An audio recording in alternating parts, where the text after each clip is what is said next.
دیکھیے پروردگار عالم نے قرآن مجید میں اپنے اوصاف بڑی تعداد میں بیان کیے ہیں. وہ غفار ہے، وہ قہار ہے، وہ جبار ہے، وہ متکبر ہے، وہ مصور ہے، صفتیں آئیں. لیکن اللہ کے بعد پروردگار عالم نے نہ غفار کہا، نہ ستار کہا، نہ قہار کہا، نہ جبار کہا، نہ متکبر کہا. لفظ اللہ کے بعد بسم اللہ الرحمن الرحیم میں جو پہلا جملہ ہے قرآن مجید کا، اللہ کے بعد رحمان اور رحیم کو رکھا. تو اگر اللہ سمجھ میں آ گیا تو یہ لفظ رحمان اور لفظ رحیم دونوں سمجھ میں آ جائیں گے. اللہ کیا ہے؟ دیکھیے خدا رازق ہے. تو جب آپ یہ فرماتے ہیں کہ خدا رازق ہے تو آپ کے ذہن میں فقط ایک صفت رزق ہوتی ہے. اس میں یہ نہیں ہے کہ خدا خالق بھی ہے، فقط رازق ہے. جب آپ نے کہا خدا خالق ہے تو فقط صفت خالقیت سامنے ہے، اب صفت رزق سامنے نہیں ہے. خدا قہار ہے، قہار قہر کرنے والا، تو ایک صفت آپ کے سامنے ہے. خدا رحمان بھی ہے، یہ قہاریت میں شامل نہیں ہے. تو خداوند عالم کے 1000 اسماء حسنہ جو دعاؤں میں اور قرآن مجید میں پائے جاتے ہیں، ان میں سے ہر اسم اس کی ایک صفت کا مظہر ہے. کوئی اسم قہاریت کا مظہر ہے، کوئی غفاریت کا مظہر ہے، کوئی رزق کا مظہر ہے، کوئی خلق کا مظہر ہے، کوئی فنا کر دینے کا مظہر ہے، کوئی دوبارہ لوٹا دینے کا مظہر ہے. تو ہر نام اللہ کا ایک صفت کا مظہر ہے. اب اگر ان سارے اوصاف کو اور سارے صفات کو ایک لفظ میں کہنا چاہیں تو بہت مشکل ہو جائے گا نا. اس کے لیے پروردگار عالم نے لفظ استعمال کیا، لفظ اللہ.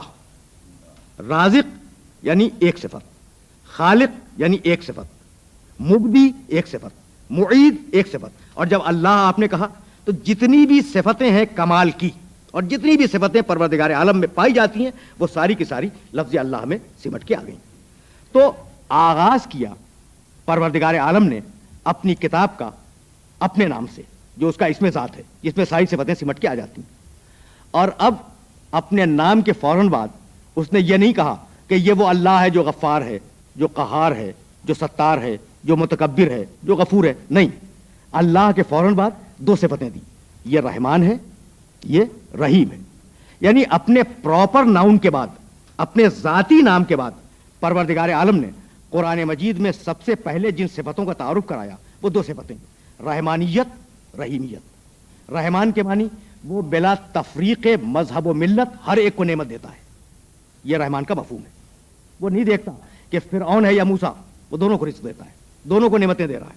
اور رحیم کے معنی انسان کے کمال کو اور انسان کی حیثیت کو اور انسان کے استحقاق کو دیکھ کر نعمتیں دینے والا. تو دنیا میں وہ حضرت موسیٰ علیہ السلام کو بھی رزق دیتا ہے، فرعون کو بھی رزق دیتا ہے، نمرود کی بھی پرورش کرتا ہے، حضرت ابراہیم علیہ السلام کی بھی پرورش کرتا ہے. یہ ہے رحمانیت. قیامت میں وہ ان لوگوں کو نعمتیں عطا کرے گا جو اس کی راہ کمال پر چلتے ہوئے کامیاب ہوئے. اس کا نام ہے رحیم. رحیم جو استحقاق کو دیکھ کے نعمت دے، رحمان جو بلا استحقاق اور بلا تفریق مذہب و ملت نعمت کو عطا کرے. اب آپ نے توجہ فرمائی کہ اس کا جنبہ رحمت اس کے جنبہ قہر پر، جنبہ غضب پر، جنبہ انتقام پر اگر حاوی نہ ہوتا تو پروردگار عالم لفظ اللہ کے بعد ان 2 صفتوں کو نہ رکھتا. تو سہارا اللہ کے نام کا جو رحمان بھی ہے، رحیم بھی ہے. اب سورہ مبارکہ نے ترقی کی، فوراً بعد کہا الحمد للہ رب العالمین. حمد ہے اس اللہ کی جو عالمین کا، سارے جہانوں کا اور ساری کائنات کا پالنے والا ہے. فوری طور پر اس مقام پر جو سوالات ذہن انسانی میں پیدا ہو سکتے ہیں وہ 2 سوال ہیں. بھائی حمد کے معنی تعریف، حمد کے معنی شکریہ. تعریف کر رہے ہیں، مقام شکر میں ہے، حمد اللہ کی. تو فوری طور پر انسان کے ذہن میں 2 سوال پیدا ہوں گے کہ بھائی جس اللہ کی آپ حمد کر رہے ہیں وہ ہے بھی یا نہیں، پہلا سوال. دوسرا سوال جو ذہن انسانی میں آئے گا کہ ہوگا بھائی ہم کیوں حمد کریں، ہمارا اس سے تعلق کیا ہے. خدا کی قسم یہی بلاغت قرآنی کا اعجاز ہے کہ ادھر آپ کے ذہن میں 2 سوالات پیدا ہوئے اور ادھر قرآن مجید نے انہی لفظوں میں جواب دیا الحمدللہ، حمد اللہ کی. سوال آیا ذہن میں کہ بھئی ہے بھی یا نہیں، فوراً جواب دیا یہ اللہ وہ ہے جو عالمین کا پالنے والا ہے. بھائی فضا میں اگر بال کو پھینکو تو جب تک تمہارے ہاتھ کا فورس باقی رہے گا اس وقت تک بال فضا میں رہے گی، گیند فضا میں رہے گی، اور جس وقت فورس ختم ہوا وہ زمین پہ آ جائے گی، ہے یا نہیں؟ تو ایک ہے علت ایجاد اور ایک ہے علت بقا. یہ دو چیزیں ذرا سا توجہ کی طلبگار ہیں. علت ایجاد کا مطلب ایک آدمی نے ایک شے کو ایجاد کر دیا، یہ میز بنا دی ایک انسان نے. اب وہ ٹھیکیدار تو نہیں ہے کہ اس میز کو باقی بھی رکھے، ہو سکتا ہے پانی سے، دھوپ سے، سردی سے، گرمی سے، کسی چیز سے ٹوٹ جائے. تو بنانے والے کا کام بنا دینا ہے، باقی رکھنا، اسے مینٹین کرنا یہ بنانے والے کا کام نہیں ہے. تو کہہ سکتا تھا کوئی کہ کائنات کا کوئی خالق ہوگا، لیکن کیا ضروری ہے کہ اب وہ ہو؟ ممکن ہے مر چکا ہو. کہا نہیں، وہ رب العالمین ہے. اس وقت اگر مریخ، زہرہ، عطارد، سورج، چاند، زمین یہ سب باقی ہیں تو کوئی ان کا باقی رکھنے والا موجود ہے. پہلا سوال جو ذہن انسانی میں آ سکتا تھا کہ بھئی وہ ہے یا نہیں، اس کا جواب دیا کہ رب العالمین. اگر عالمین قائم ہے تو اس کا رب قائم ہے اور باقی ہے. دوسرا سوال کہ بھئی ہوگا، ہم اس کا شکریہ ادا کیوں کریں؟ اس کا جواب اس کے آگے بڑھ کے دیا کہ الرحمن الرحیم، یہ دنیا میں بھی نعمتیں دینے والا ہے اور آخرت میں بھی نعمتیں دینے والا ہے. تو اگر نعمت کی تمنا ہے تو ہم کرو، اور نعمت کی تمنا نہیں ہے تو ہم نہ کرو. اب ایک سوال پھر ذہن انسانی میں پیدا ہوا کہ بھائی نعمت کی تمنا، نعمت تو دے رہا ہے نا وہ، اب تمنا کریں جب بھی دے گا اور نہ کریں جب بھی دے گا. ضرورت کیا ہے کہ ہم اس کی حمد کریں؟ ہوگا، یقیناً ہوگا، ہم نے تسلیم کر دیا، اور وہ دنیا میں نعمت دے رہا ہے. لیکن یہ کہ ہم اس کی نعمت کا شکریہ ادا کریں، ہمیں اس سے فائدہ کیا پہنچے گا؟ فوراً بات کہا، دیکھیے آیتوں کا دوسری آیتوں سے ربط، فوراً بات کہا مالک یوم الدین. یہ نعمتیں فقط دنیا میں ختم نہیں ہوں گی، نعمتوں کا سلسلہ قیامت تک جانے والا ہے.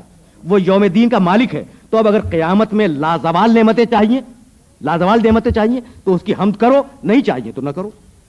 اب پھر ایک سوال ذہن انسانی میں پیدا ہو سکتا تھا، اور بڑا عجیب و غریب سوال، کہ حمد کے لیے ہم تیار ہیں، ہم اس کی حمد کے لیے تیار ہیں، لیکن حمد کا وہ سلیقہ کیا ہو، وہ طریقہ کیا ہو جو اس خالق کو پسند ہو. تو فوراً جواب آیا ایاک نعبد، پروردگار ہم تیری عبادت کرتے ہیں، عبادت کے ذریعے تیری حمد کو تیری بارگاہ میں پیش کرتے ہیں. اب پھر ذہن انسانی میں سوال پیدا ہوا کہ اس عبادت کے طریقے کو کون بتلائے؟ ایاک نستعین، پروردگار مدد بھی تجھ سے ہے، طریقہ عبادت تو بتلا دے. اب پروردگار طریقے عبادت کو بتلائے تو کیسے بتلائے؟ تو اب پھر فوراً ایک دعا دے دی، اہدنا الصراط المستقیم. دعا مانگو ہماری بارگاہ میں کہ پروردگار ہمیں سیدھے راستے پر چلنے کی ہدایت کر، سیدھے راستے کی طرف ہماری ہدایت کر. جب سیدھے راستے کی طرف ہدایت کی دعا دے دی تو جب بھی ہدایت آئے گی، جب بھی کوئی ہدایت پروردگار کی طرف سے آئے گی تو عوام الناس میں اور انسانوں میں دو متضاد رد عمل پیدا ہوں گے. دیکھیے اب آیت کا اختتام ہو رہا ہے.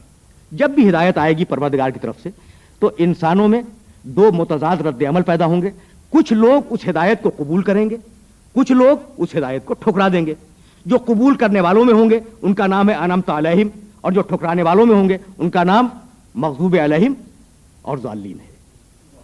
وآخر دعوانا ان الحمد للہ رب العالمین.